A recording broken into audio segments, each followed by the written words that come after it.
Good afternoon and welcome to all PGs who are here for the refresher course 2021. Now I will discuss the topic static emergency. What is an emergency? First, the question arises. Emergency is an acute serious event which develops suddenly and often dangerous in nature and can have a catastrophic consequences which require immediate attention to save life. Generally, it is a difficult situation to manage. And these parturients, they are considered as a high-risk parturients who are for the emergency cesarean section or for emergency management. And we have to consider two life rather than one. And these require, as I told you, immediate attention and protocol-based management to save life. And how to react this emergency? We have to recognize the acute problem and immediately call for help because it is a multidisciplinary team approach. And always remember the key algorithm for every specific situation which I have to later on tackle one by one or deal one by one. And always remember that mother comes first. And they are the causes which I have divided into three groups: antepartum causes, postpartum, and other causes in which other broad group. So in the antepartum, the hemorrhage, emergency cesarean section, category 1 in this comes uh, uh, as a obstetric emergency. There are 4 categories. You already might be knowing that this may be urgent, this may be uh, emergent, or may be scheduled or elective. So whenever you are getting the emergency, dire emergency, this is known as a category 1 emergency, which is included as a obstetric emergency. And also the complication of preeclampsia and eclampsia, uterine inversion or rupture, and obstetric trauma. In the postpartum causes, postpartum hemorrhage, in which uterine atony and retained placenta, and postpartum eclampsia. Other causes as amniotic fluid embolism, pulmonary embolism, DIC. In anesthetic causes, they also comes in this broad group of obstetric emergency. Suppose very high spinal, as discussed, has happened and becomes a very dire emergency, critical emergency, or a patient has developed the local anesthetic toxicity, or the patient has developed the anaphylaxis, or even developed the cardiac arrest. So I will discuss one by one. The first is the obstetric hemorrhage, in which it is one of the first most leading cause of death worldwide. In India, the incidence of maternal mortality is very high. Due to hemorrhage, it is about 35 to 56%. Even 2 to 55% deliveries, they are complicated by the PPH. This massive uncontrolled hemorrhage. Why this happened? This is happened because of the, you already have know that it is discussed in very detail that there is an increase in the cardiac output in the pregnancy. And this increases up to 30 to 50% of the pre-labor value at 32 weeks of pregnancy. And which increases further at about 50 to 80% in second and third stage of labor. And this tremendous increase in the cardiac output, which causes the rapid gush of the blood to the uterine artery. And then there is a problem because of the atony or because of some placenta accreta. Then there is a massive hemorrhage, which is sometimes unable to control and heading toward the hysterectomy.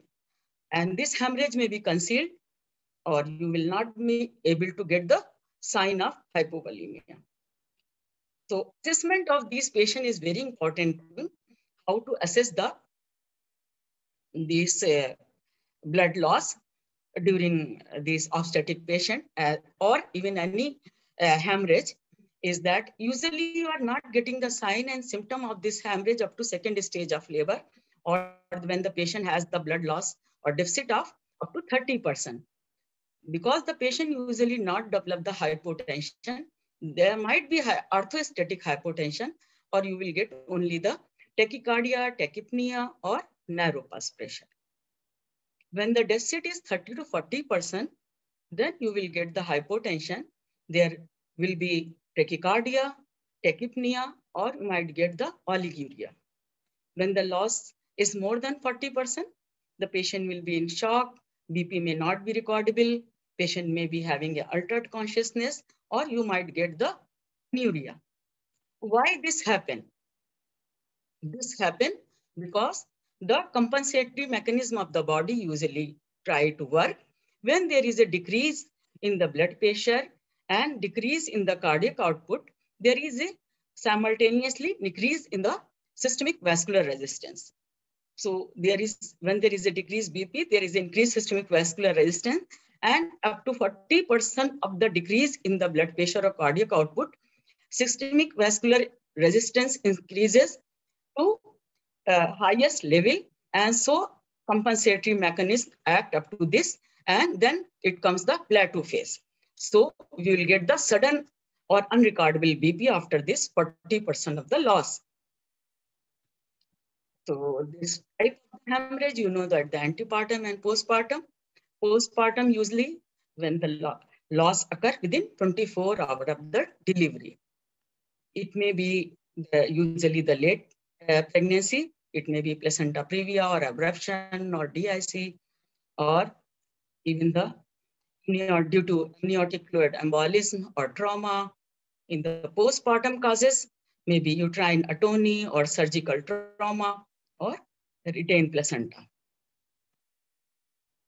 So what is placenta previa? When the placenta implant in the advance of the fetal presenting part. It is usually the incidence is 1 in 200 pregnancy. It may be total placenta previa, partial placenta previa, or marginal. When the placenta covers the entire cervical os, it is a total placenta previa.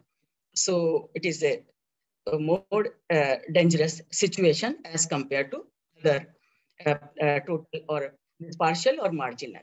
This placenta previa may be 3 types, may be associated with the placenta accreta, increta, or percreta. The characteristic is that the bleeding usually in the placenta previa is painless, and it occurs after this 32 weeks of gestation. This may be when the placenta adherent to the myometrium, it is placenta accreta. When it is invaded to the myometrium, this is increta. When it invaded to the uterine serosa or other pelvic structure, it is the percreta. The double setup examination is required for this, and which is an emergency procedure. It is done usually in the operation theater. So whenever this is planned, the double setup examination is planned, you have always prepare for the cesarean section. The prerequisite or preparation includes you have to attach all the monitor when you take the patient in the OT. You have to attach the monitor to know the baseline vital parameters of the patient. Insert the 2 large gauge IV cannulae, and if preferably 14 or 16 gauge cannula, one should be 14 or 16 gauge. You have to give the anti-aspiration prophylaxis also because it is an emergency. And you have to take all the aseptic precaution. And after taking this sterilization and preparation and draping of the abdomen, and you have to arrange for the blood and blood product, especially the PRBC, to be arranged, and blood has to be sent for the cross-matching. And what should be the choice of anesthetic for this patient? It depends upon the indication and urgency, and also the degree of hypovolemia. Because it happens that usually there is a high risk of intraoperative blood loss.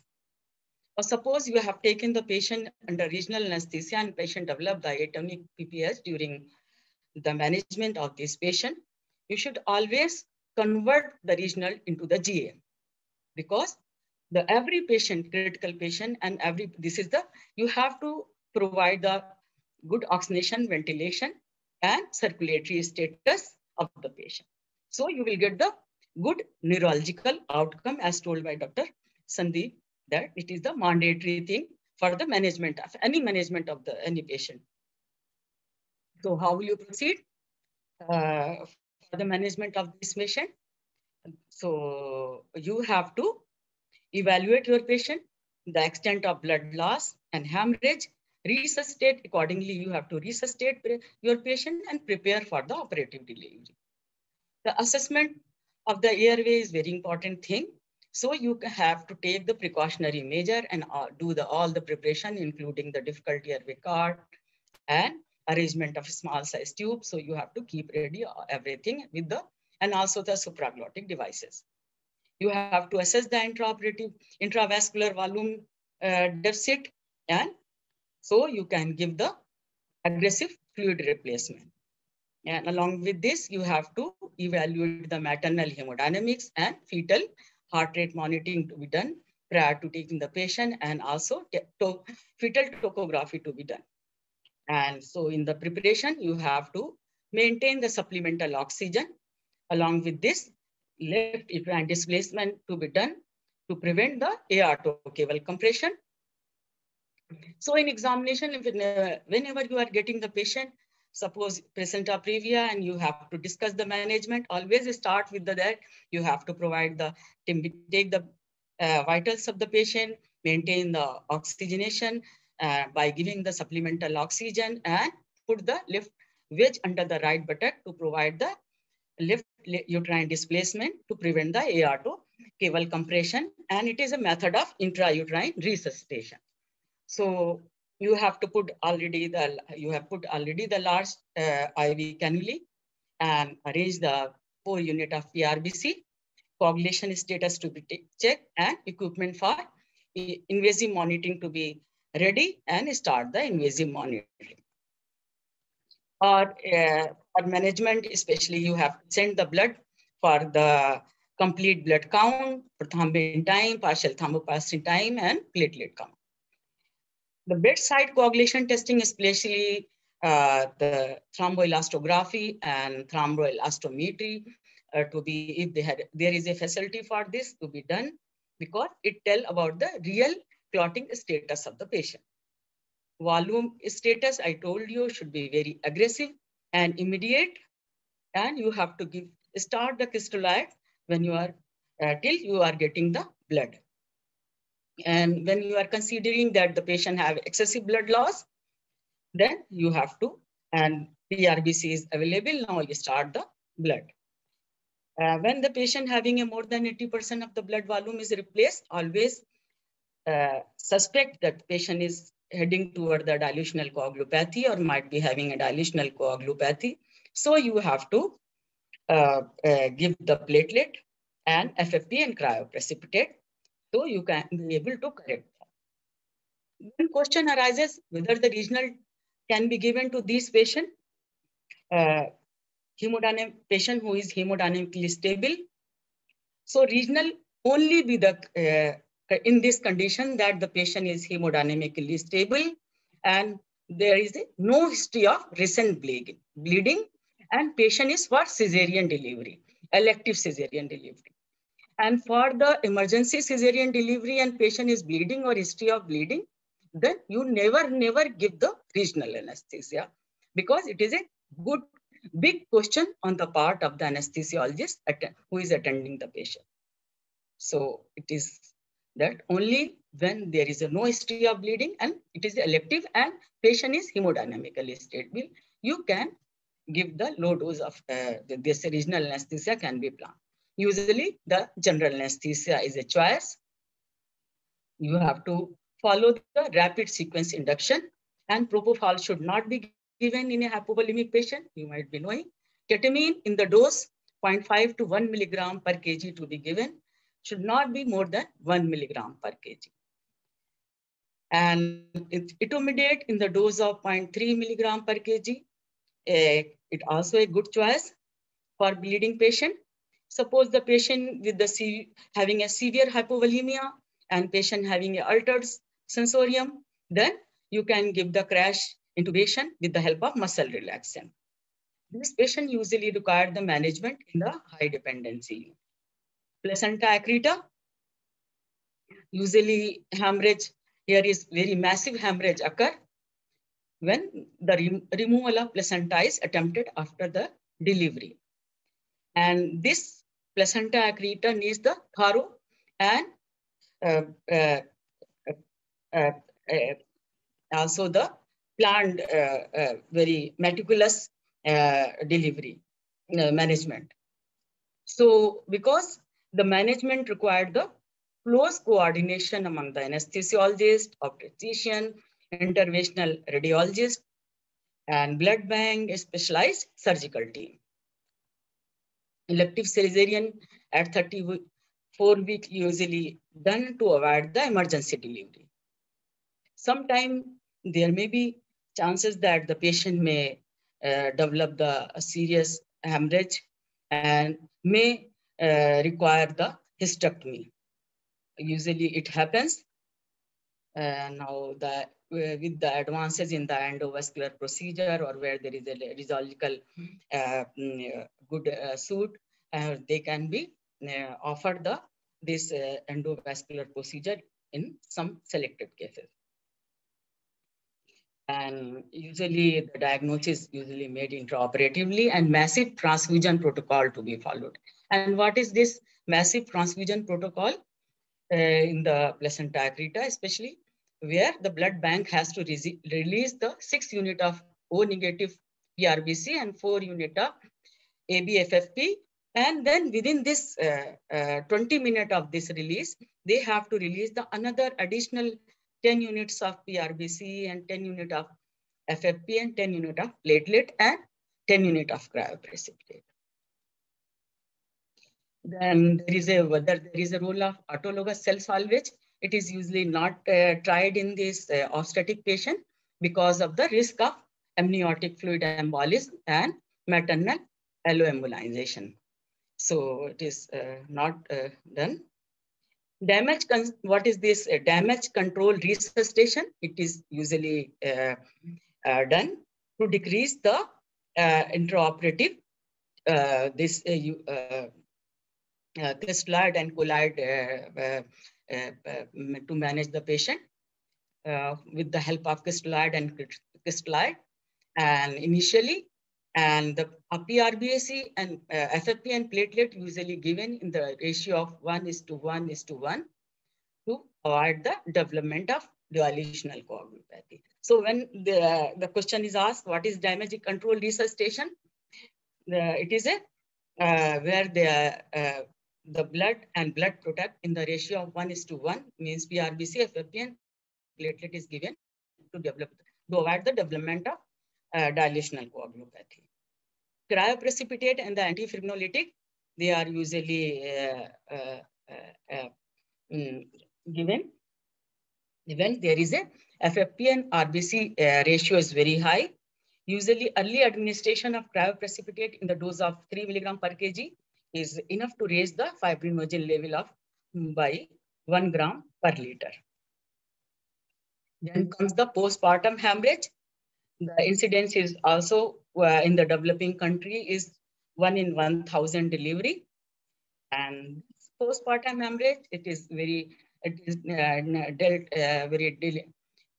detailed and nicely by Dr. Usha Shukla. That's primary and secondary. This PPH.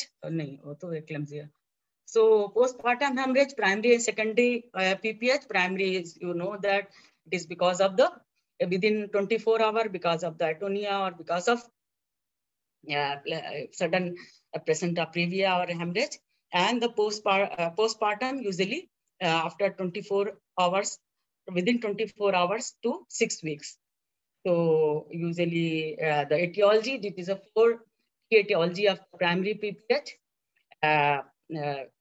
Uterine atonia is in most of the cases, 90% is the cause of the PPH. And other causes as the tissue because of the retained product and because of the placenta previa or abruptio placentae, or maybe because of trauma, genital tract, or because of the abnormality of coagulation as coagulopathy. So the role of uterotonic is especially should always be considered in these patients. Oxytocin in the dose of 20 to 40 unit in 1 liter of normal saline to be started uh, immediately at the time of delivery. And this oxytocin should not be given very rapidly if the patient is having a hypotension, and because the side effect is that it can lead to the tachycardia and dysarrhythmias. Methergine 0.2 milligram intramuscular or intramyometric can be given. It may lead to the severe hypertension in the normal patient, usually normotensive patient, so it is usually avoided. But it used in the especially in the bleeding patient, it may lead to the coronary spasm, dysarrhythmias. Misoprostol or the prostaglandin even analog, it is used rectally, orally, or sublingually. Dose is 800 microgram. This causes the bronchoconstriction. Prostaglandin F2 alpha, it is given in the dose of 1000 microgram rectally or sublingually. It increases the pulmonary artery pressure and lead to the bronchospasm.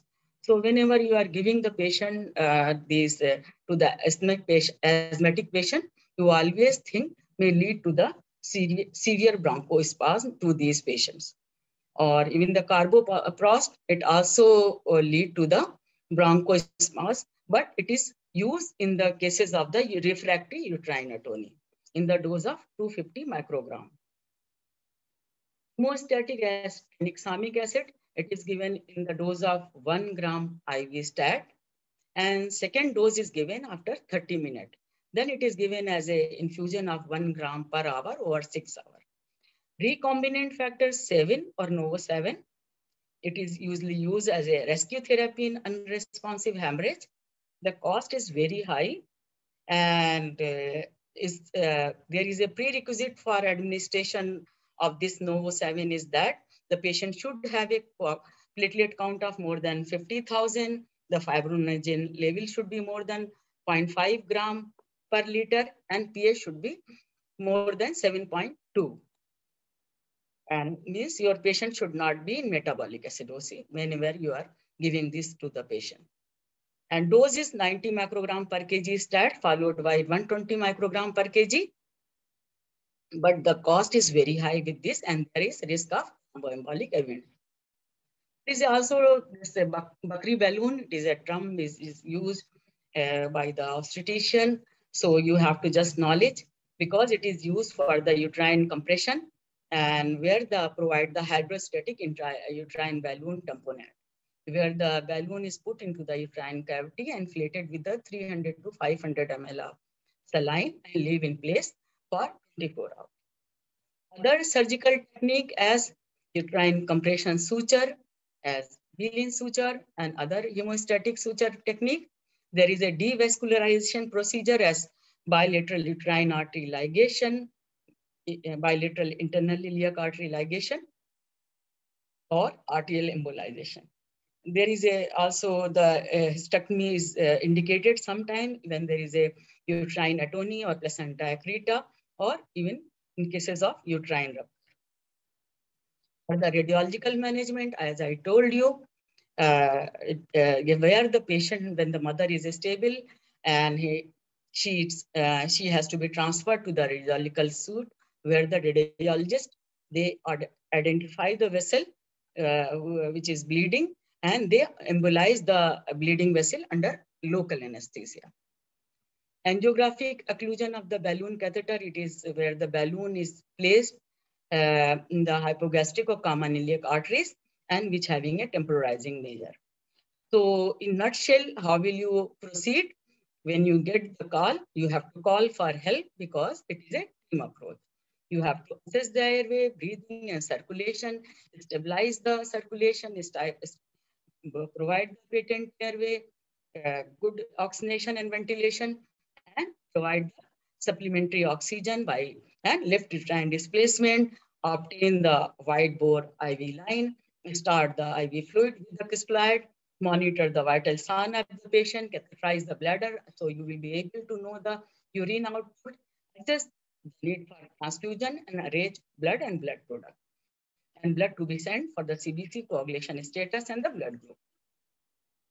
Next comes the uterine rupture. It is also a dire emergency, a serious emergency where the resuscitation of mother is required. There is an urgent laparotomy and urgent delivery of the baby, and done under the general anesthesia because of the massive hemorrhage and rapid decompensation of the mother. So management of blood loss and needs a invasive monitoring, especially the RTL line and CVP line to be put to know the beat-to-beat variation in the BP. Then management of uterine inversion is also an emergency, and they have to immediately replace the inverted uterus. And so rapid uterine relaxation is required, and which having a no residual anesthetic effect. It can be done under the nitroglycerin IV, 50 to 200 microgram can be used. Or with this, sometimes there is a decrease in the BP, so you have to support the circulation with the IV fluid and the use of the vasopressor, usually the ephedrine 5 to 10 milligram or phenylephrine 100 microgram. Usually GA with the inhalational agent is the most preferred agent. Then this emergency cesarean, because it is, I told you, category 1 emergency cesarean section, where there is a immediate threat to the life of mother and the fetus. It can be emergency section, as I told you, it can be performed under axial anesthesia or general anesthesia, spinal, epidural, CSE, or continuous spinal. But whatever the technique you have to follow, this should be well versed. The spinal anesthesia, usually it is preferred technique, and GA, because it is found that the GA has been associated with the higher mortality and morbidity, and because of the airway problem, because of the aspiration pneumonitis which happened in the past, and difficult intubation. So the process, whenever the patient because of the fetal distress or patient having a sudden prolapse, hand prolapse or bra presentation or any indication for the emergency cesarean section, then it can be given general anesthesia very quickly. BP is also easily controlled, and patient with the bleeding and clotting abnormalities, it can also be given because you have to manage the circulation or provide the hemodynamic stability with the general anesthesia. And if the patient having neurological problem, then can be a better choice. But the cons is that it required the more expertise as failed intubation, as I told you, the problem. Then sometimes you are getting the patient with anticoagulant and with the antiplatelet, taking these agents, and you have to perform the neuraxial block. For this, the guideline is that URSRA guideline is that you have to give the unfractionated heparin. If the patient has taken, then removal of epidural catheter should occur 1 hour prior and 4 hours following the subsequent heparin dose.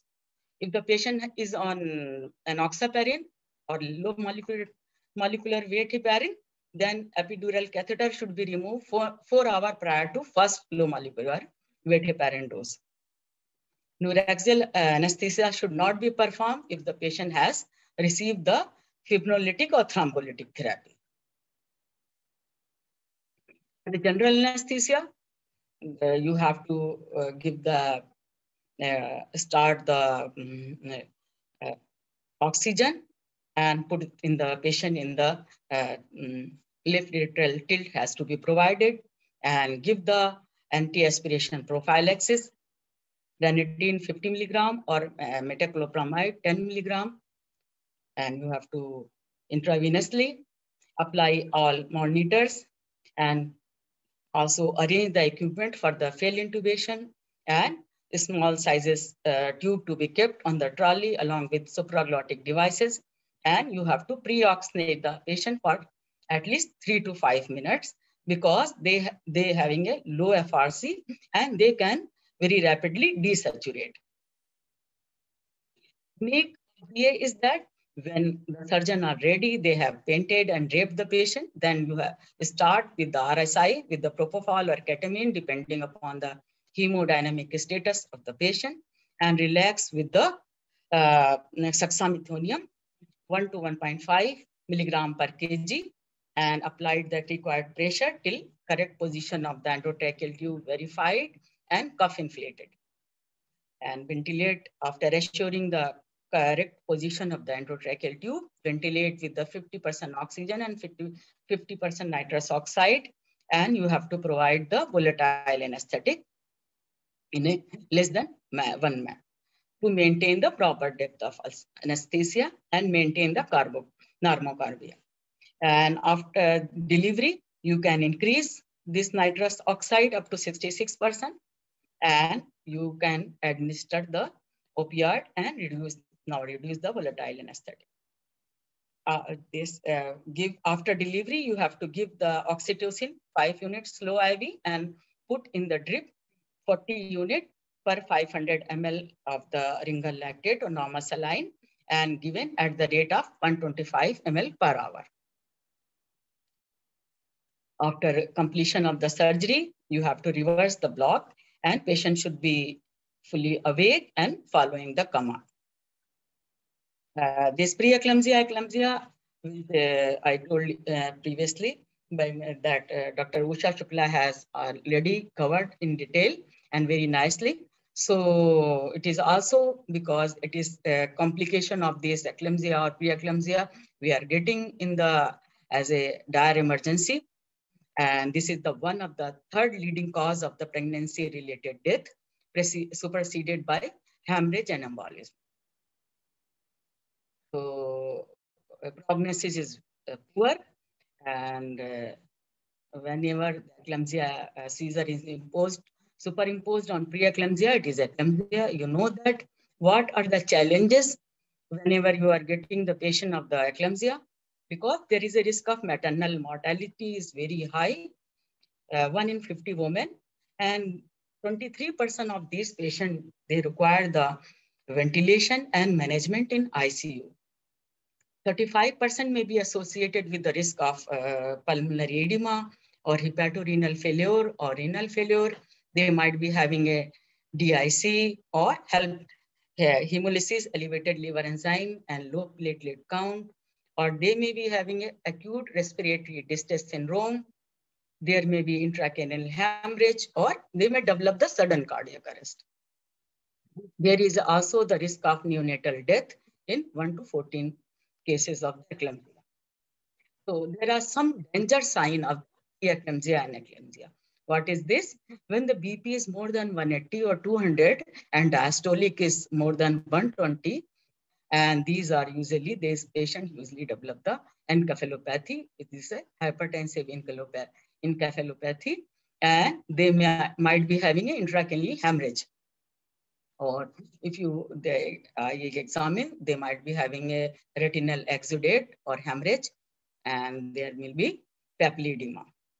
These patients having a pulmonary edema and uteroplacental hyperperfusion sometime, and placental abruption or hemorrhage.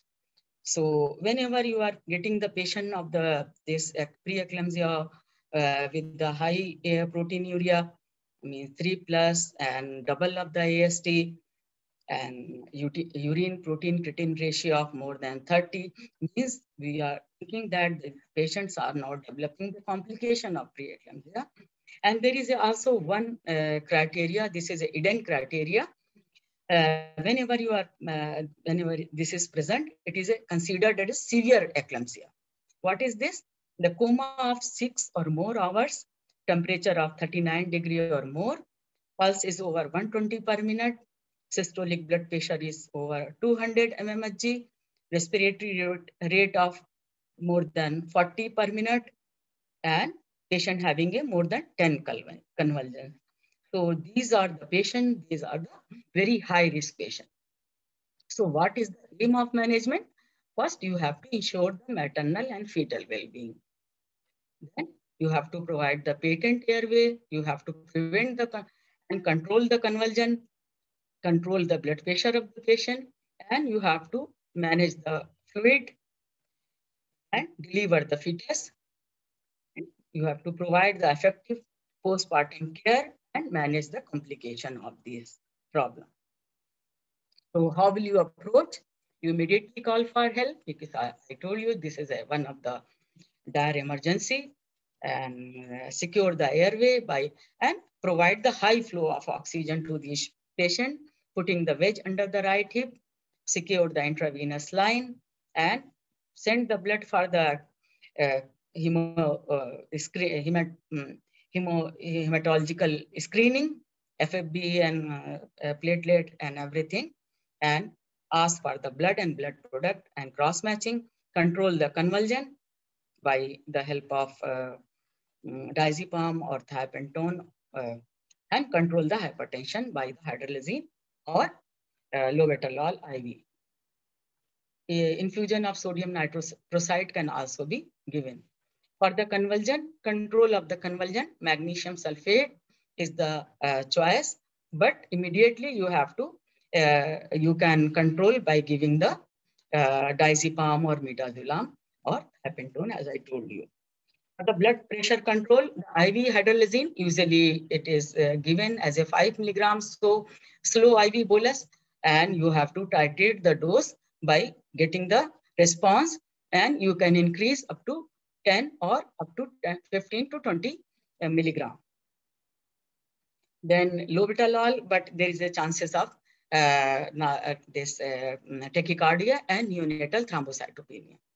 Lobetalol in the dose of 10 milligrams slow IV bolus usually started, and it is checked every 5 to 10 minutes. You can increase the dose till you get the desired response. Fluids usually given a very titrated dose as 1 to 2 ml per kg per hour, and with the urine output monitoring. Diazepam could be also, you can give, I told you. Magnesium sulfate, what should be the dose? It is already told about this, that is 4 to 6 gram given slow IV bolus over 5 to 10 minutes, then 1 to 2 gram per hour as an infusion. And you have to monitor the patellar reflex when there is a loss of patellar reflex, or when there is a respiratory depression, or when there is the urine output. Three things you have to measure with the magnesium sulfate. Another regime is that you can give the magnesium sulfate as 5 gram in each buttock of 50% solution. Phenytoin and this sodium thiopentone, as I told you, this can also be.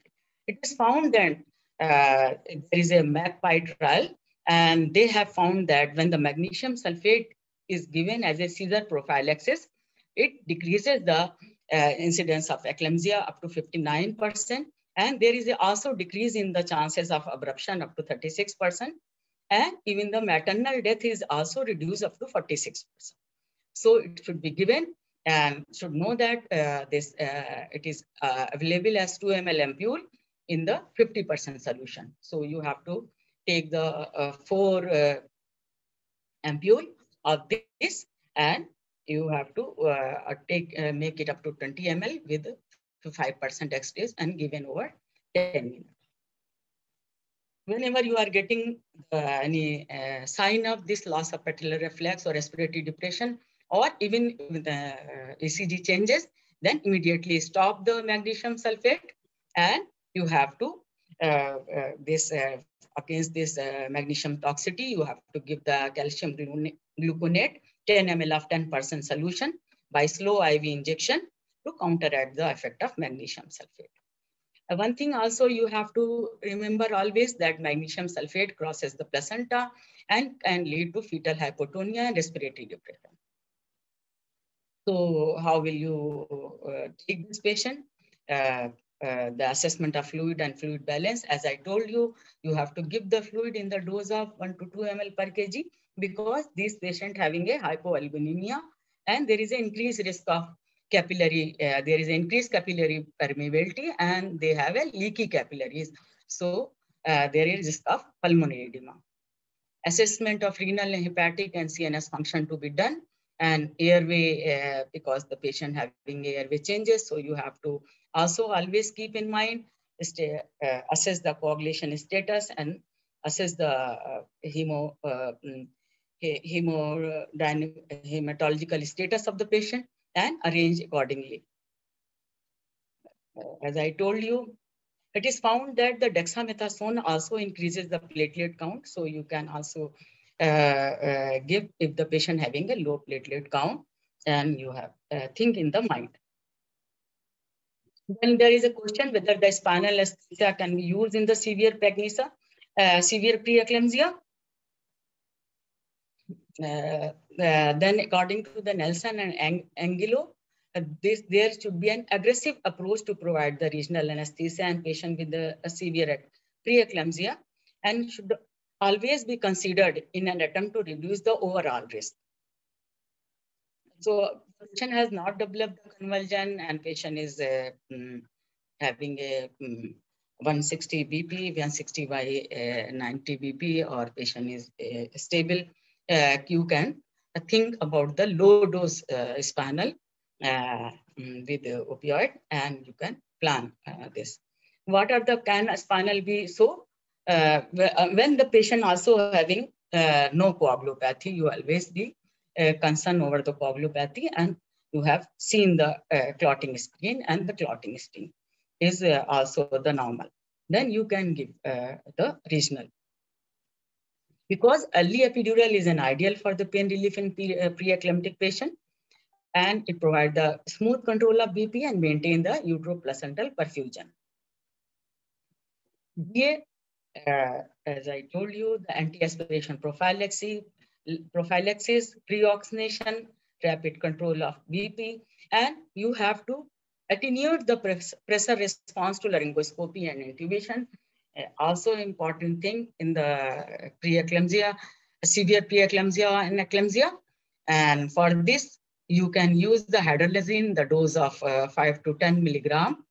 It should be given at least 20 minutes prior to induction.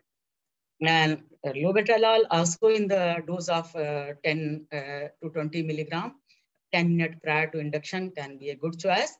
Esmolol is also can in the dose of 0.3 to 0.5 milligram per kg can be used as a bolus prior to induction to attenuate the pressure response to laryngoscopy and intubation in the severe preeclampsia and eclampsia.